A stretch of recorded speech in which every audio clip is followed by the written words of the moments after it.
আর এই মুহূর্তে যে ব্রেকিং খবরগুলো আপনাদের সামনে আমরা তুলে ধরছি, জঙ্গিদের জাল বিস্তারের টার্গেট গ্রামের জলসা। গোয়েন্দাদের হাতে চাঞ্চল্যকর তথ্য, গ্রামের জলসাতেই কার্যত জিহাদি সংগঠন তৈরির বার্তা।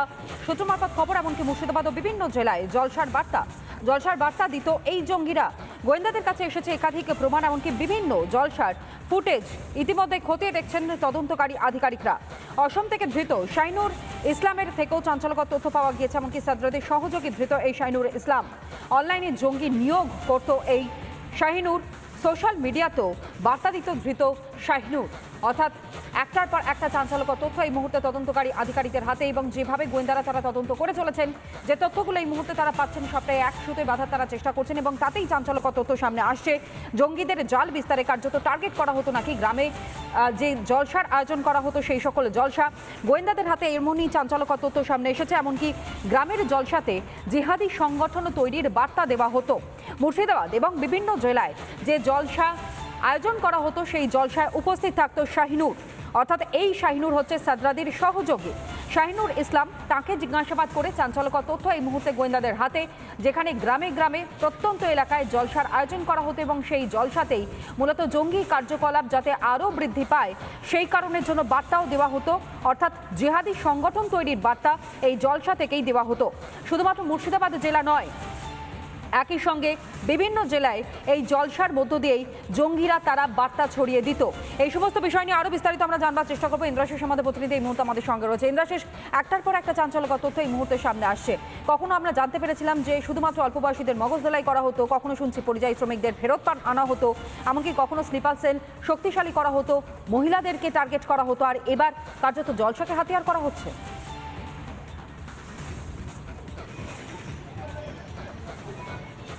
একদমই তাই। গ্রামের যে সমস্ত জলসাগুলো হয় তনয়া, তুমি জানো, সেইগুলোকে কিন্তু টার্গেট করেছিল এই জঙ্গি সংগঠন এবিটির যারা সদস্যরা রয়েছে তারা, এবং সাদ্রাদিকে জিজ্ঞাসাবাদ করে অন্তত এমনটাই তথ্য পেয়েছেন গোয়েন্দারা। তোমাকে জানিয়ে রাখবো যে মুর্শিদাবাদের বিভিন্ন জায়গাতে যে সমস্ত গ্রামের জলসাগুলো হয়েছিল সেই সমস্ত জায়গাতে এসে কার্যত জিহাদি সংগঠনকে চাঙ্গা করার বার্তা দিয়েছিল এবিটি টিমের সদস্যরা। এই যে আব্বাস আলী থেকে শুরু করে এই মনিরুল শেখ, এদেরকে কিন্তু এই কাজে কিন্তু ব্যবহার করা হতো। পাশাপাশি সাদ্রাদি সে যখন এই মুর্শিদাবাদ জেলাতে এসেছিল তখনও কিন্তু বিভিন্ন জায়গাতে গ্রামের জলসাগুলোকে টার্গেট করে সেই সমস্ত গ্রামের জলসায় গিয়ে জেহাদি সংগঠনকে চাঙ্গা করার বার্তা, পাশাপাশি খিলাফত প্রতিষ্ঠা করারও বার্তা দিয়েছিল এই সাদ্রাদি বলে, এমনটাই কিন্তু গোয়েন্দা সূত্রে এখনো পর্যন্ত আমরা জানতে পারছি। পাশাপাশি তুমি জানো তো নয়, গতকালকেই অসম পুলিশ কিন্তু গ্রেপ্তার করেছে শাহিনুর ইসলামকে, এবং তার সঙ্গে কিন্তু এই মুর্শিদাবাদের যোগ পাওয়া গিয়েছে। গোয়েন্দারা জানতে পেরেছেন যে মুর্শিদাবাদের হরিহরপাড়াতে আব্বাস আলীর যে মাদ্রাসা ছিল সেই মাদ্রাসাতেও সে কিন্তু আসতো, এবং একাধিক সময়ে জেহাদি সংগঠন নিয়ে প্রশিক্ষণ দেওয়া, সেখানকার পাঠ দেওয়া, কার্যত এক প্রকার বলা যেতে পারে যে খিলাফত প্রতিষ্ঠার জন্য যে পাঠ, সেই পাঠ দেওয়ারও কিন্তু কাজ করেছিল এই শাহিনুর ইসলাম এই মুর্শিদাবাদের হরিহরপাড়াতে এসে। তবে তাৎপর্যপূর্ণভাবে তনয়া তোমাকে জানিয়ে রাখবো যে সমস্ত তথ্যগুলো উঠে আসছে, অর্থাৎ গোয়েন্দা সূত্রে আমরা যেগুলো জানতে পারছি, যে এই যে জঙ্গি, এই আব্বাস আলী, এই মনিরুল শেখ, এই সাদ্রাদি, এদেরকে জিজ্ঞাসাবাদ করে কিন্তু ভয়ঙ্কর কিছু তথ্য পাচ্ছে গোয়েন্দারা, এবং সেই জায়গা থেকে দাঁড়িয়ে কিন্তু নতুন তথ্য হচ্ছে এটি যে গ্রামের জলসা, যে সমস্ত জলসাতে প্রচুর মানুষ একসঙ্গে থাকে, সেই সমস্ত জলসাগুলোকে কার্যত কিন্তু টার্গেট করেছিল জঙ্গি সংগঠন এবিটির সদস্যরা। সেই জায়গা থেকে দাঁড়িয়ে গোয়েন্দারা কিন্তু অনুমান করছেন যে এই জঙ্গি সংগঠন এবিটি নেটওয়ার্ক, সেটা যে অনেকটা পর্যন্ত বিস্তৃত, সেটাও কিন্তু কার্যত এক প্রকার প্রমাণ হয়ে গিয়েছে, এমন তথ্য পেয়েছেন গোয়েন্দারা, এমনটা কিন্তু এখন পর্যন্ত প্রত্যেকটা মুহূর্তে তোমাদের মধ্য দিয়ে সেই খবরগুলো আমরা তুলে ধরবার চেষ্টা করছি এবং বোঝবার চেষ্টা করছি যে এই জাল, অর্থাৎ জঙ্গিদের জাল কতটা পর্যন্ত বিস্তৃত রয়েছে, এবং শুধুমাত্র একটি জঙ্গি সংগঠনকে এর সঙ্গে যুক্ত রয়েছে নাকি এর নেপথ্যে আরো বেশ কয়েকটি জঙ্গি সংগঠন তারা এক হয়ে মূলত এই জঙ্গি কার্যকলাপ চালাচ্ছিল। এই মুহূর্তে এসে পৌঁছেছে আপনাদেরকে জানাই এই শাহিনুর, যার কাছে উদ্ধার জামাত জঙ্গির বই। শাহিনুরের কাছ থেকে উদ্ধার হয়েছে জামাত জঙ্গির বই এবং জেএমবি জঙ্গি নাজিবুল্লাহ হাক্কানির বই উদ্ধার। আরো বিস্তারিত এই বিষয়ে জানাবে সৈকত, আমাদের অপর প্রতিনিধি আমাদের সঙ্গে রয়েছে। সৈকত,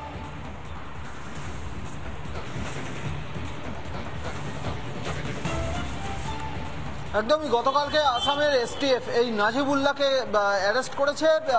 মূলত এই কোকরাঝাড় এরিয়া থেকে অ্যারেস্ট হয়েছে। এই নাজিবুল্লাহর কাছে যে দুটি বই পাওয়া গিয়েছে সেই দুটি বই মূলত জিহাদি বই। শুধু তাই নয়, এই দুটি বইয়ের লেখক জামাতুল মুজাহিদিন জঙ্গি এবং বর্তমানে বাংলাদেশের জেলে বন্দী নাজিবুল্লাহ হাক্কানি। মূলত এই ভারতীয় উপমহাদেশে যে আগ্রাসন, সেই জঙ্গি আগ্রাসন আগ্রাসনে আরও দ্রুত কিভাবে স্প্রেড করা যায় সেই নিয়েই কিন্তু এই বইগুলি লেখা।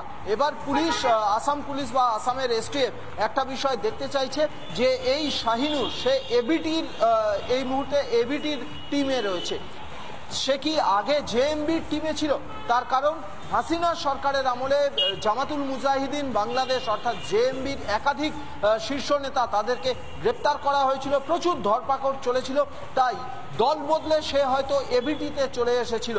পুরনো সে অন্য আবার নতুন করে জামাতুল মুজাহিদিনে সে দলে নাম লিখিয়েছে কিনা এই বিষয়টাই দেখতে চাইছে আসামের এসটিএফ এর গোয়েন্দারা। তবে যে দুটি বই পাওয়া গিয়েছে সেই দুটি বই জামাতুল মুজাহিদিন জঙ্গি নাজিবুলের লেখা, এবং নাজিবুলের এই লেখা বইতে মূলত ভারতীয় উপমহাদেশে অর্থাৎ ভারত, পাকিস্তান, বাংলাদেশ সহ এই যে ভারতীয় উপমহাদেশ, এই ভারতীয় উপমহাদেশে জঙ্গি আগ্রাসন, মৌলবাদী আগ্রাসন আরো দ্রুত কিভাবে স্প্রেড করা যায় সেই বিষয়গুলোই কিন্তু এই বইতে লেখা ছিল, এবং সেই বইটাই পাওয়া গিয়েছে বা সেই দুটি বই পাওয়া গিয়েছে এই শাহিনুরের কাছে। একদমই তাই, নজর রাখো। আপাতত ধন্যবাদ জানাই ইন্দ্রাশিস তোমায় এবং সৈকত তোমাকেও।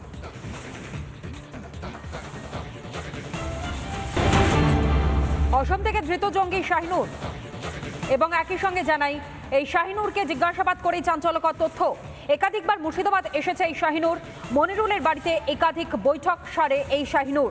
হরিহরপাড়ায় আব্বাসের খারিজি মাদ্রাসায় পড়িয়েছিল শাহিনুর। যে তথ্যগুলো এই মুহূর্তে গোয়েন্দা সূত্রের সামনে আসছে তা আপনাদের সামনে আমরা তুলে ধরছি। একাধিকবার মুর্শিদাবাদ এসেছে শাহিনুর এবং হরিহরপাড়ায় আব্বাসের খারিজি মাদ্রাসাতে সেখানে পড়িয়েছিল শাহিনুর। মনিরুলের বাড়িতে একাধিক বৈঠকও হয়।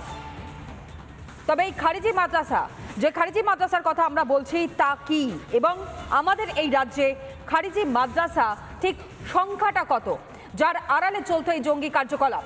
খারিজি মাদ্রাসা কি? রাজ্যে 3 ধরনের মাদ্রাসা রয়েছে, যার মধ্যে 1 নম্বর সরকারি অনুমোদন ও অনুদান প্রাপ্ত যেই সকল মাদ্রাসা। পাশাপাশি 2 নম্বর তথ্য, যেখানে সরকারি অনুমোদন আছে ঠিকই কিন্তু অনুদান দেওয়া হয় না, অর্থাৎ অনুমোদন থাকলেও অনুদান পায় না এই মাদ্রাসাগুলি। অনুমোদনও নেই, অনুদানও নেই, এটাই হচ্ছে খারিজি মাদ্রাসা। 3 নম্বর সংজ্ঞাটা যেমনটা আপনাদের সামনে আমরা তুলে ধরলাম, কোনো রকমের অনুমোদন নেই, অনুদানও নেই, সেটাই হচ্ছে খারিজি মাদ্রাসা। এবং এই খারিজি মাদ্রাসায় নিয়ন্ত্রণ নেই কোনো রকমভাবেই সরকারের, অর্থাৎ নিয়ন্ত্রক সরকার নয়। শুধু পশ্চিমবঙ্গতে অর্থাৎ আমাদের এই রাজ্যেই শুধুমাত্র প্রায় 10,000 এই রকম খারিজি মাদ্রাসা রয়েছে যাদের কোনো রকমের কোনো সরকারি অনুমোদন নেই, সরকারি অনুদানও তারা পায় না, এমনকি তাদের নিয়ন্ত্রক হিসাবেও কোনো রকমের কোনো দায়িত্ব সরকারের নেই। আর এই নিয়ে রাজনৈতিক মহলের ব্যক্তিত্বরা কি জানাচ্ছেন শুনুন। প্রথম কথা হচ্ছে, এই রাজ্যে যেহেতু সরকারি শিক্ষা ব্যবস্থার পরিকাঠামোটা ঠিকমতো টিকিয়ে রাখা হলো না, যার ফলে শিক্ষা তো মানুষের একটা মৌলিক অধিকার, সেই সুযোগ নিয়ে কিছু লোক অনুমোদিত প্রাইমারি স্কুল চালায়, অনুমোদিত সেকেন্ডারি স্কুলও চালায়, মাদ্রাসাও চালাচ্ছে। সরকারি শিক্ষা ব্যবস্থাকে যতক্ষণ না আমরা সুসংগঠিত করতে পারবো, দুর্নীতিমুক্ত করতে পারবো, ততক্ষণ কিন্তু এগুলো চলবে। কারণ মানুষের লেখাপড়ার দায়িত্ব তো আমাদের, সরকার সেই কাজটা তো করছে না। সেজন্য আমি অনুমোদিত মাদ্রাসার বিরুদ্ধে অভিযান চালালাম। তাতে কি হলো, যে কটি ছেলে মেয়ে লেখাপড়া করতে আসছিলেন তারা লেখাপড়া করবেন না। যেটা করা উচিত সরকারের পক্ষ থেকে, যেটা একসময় করা হয়েছিল, যে মাদ্রাসাতেও ইতিহাস, বিজ্ঞান, সমাজ বিজ্ঞান এসব পড়ানো হবে, মাদ্রাসা শুধুমাত্র ধর্মীয় শিক্ষার কেন্দ্র হবে না, সেটাকেই বরং আরও বেশি চালু রাখা উচিত, এবং সেই শর্তের ভিত্তিতে যারা চলছে তাদের অনুমোদন দেওয়া উচিত। তাতে তো কিছু মানুষ লেখাপড়ার সুযোগ পাবে। এটা ঠিক না। যে জঙ্গি সে মাদ্রাসাতেও থাকতে পারে, ঘরের কোনাতেও থাকতে পারে, আন্ডারগ্রাউন্ডেও থাকতে পারে। যে জঙ্গি তাকে ইন্টেলিজেন্স রিপোর্ট যেগুলো আসে, পুলিশ তার নিজেদের মধ্যে সমন্বয় করে। বিভিন্ন জায়গার আমাদের এখানকার কোনো রিপোর্ট আমরা পাঠাই, ওখান দিয়ে আসে, এটা সমন্বয়। সেই সমন্বয়ের বেসিসে যেখানে যখন খবর পাওয়া যায় তখন সেখান থেকে সেই জঙ্গিকে উদ্ধার করা হয়। আর এখন বাংলাদেশের কিছু মানুষ তারাও ঢুকে এসছেন, হয় প্রাণের ভয়ও আসতে পারেন, তাদেরও অনেককে অ্যারেস্ট করা হয়েছে, ইলিগালি বর্ডার ক্রস করেছেন। তাদের অনেকগুলোকে অ্যারেস্ট করা হয়, যে আমি আপনাদেরকে মিডিয়াতেই পেলাম খবর। ভোটার তো তৃণমূলের ভোটার তো এরা, বাংলাদেশের জঙ্গিরা তৃণমূলের ভোটার, পাকিস্তানের জঙ্গিও ভোটার, জাভেদ মুন্সি সে বিস্ফোরক বানায়, ও সব ধরেছে বাইরের পুলিশ, আসাম পুলিশ ধরেছে এদের, কাশ্মীর পুলিশ ধরেছে এদের। পুলিশ ব্যস্ত বিজেপি নেতাদের নামে মিথ্যা মামলা করে। কিন্তু মাদ্রাসাতে যাদের অনুমোদন নেই, সেই মাদ্রাসায় কি কার্যকলাপ হয় আগে আমাদের দেখা উচিত। মাদ্রাসা ছাড়াও অনেক জায়গায়, বহু জায়গায় এরকম প্রতিষ্ঠান আছে, তা সেই প্রতিষ্ঠানগুলোর অনুমোদন আছে কিনা সেটাও দেখা উচিত। বলতে চাইছি কি, মাদ্রাসা অনুমোদিত হোক বা না হোক, মাদ্রাসায় সেই মাদ্রাসার কি কার্যকলাপ হচ্ছে সেটা দেখা উচিত। নানা ধরনের কন্টেন্ট দেখার জন্য লাইক করুন, শেয়ার করুন আমাদের ফেসবুক পেজ, সাবস্ক্রাইব করুন আমাদের ইউটিউব চ্যানেল। পাশাপাশি অন্যান্য ব্রেকিং নিউজের জন্য অবশ্যই চোখ রাখুন রিপাবলিক বাংলায়।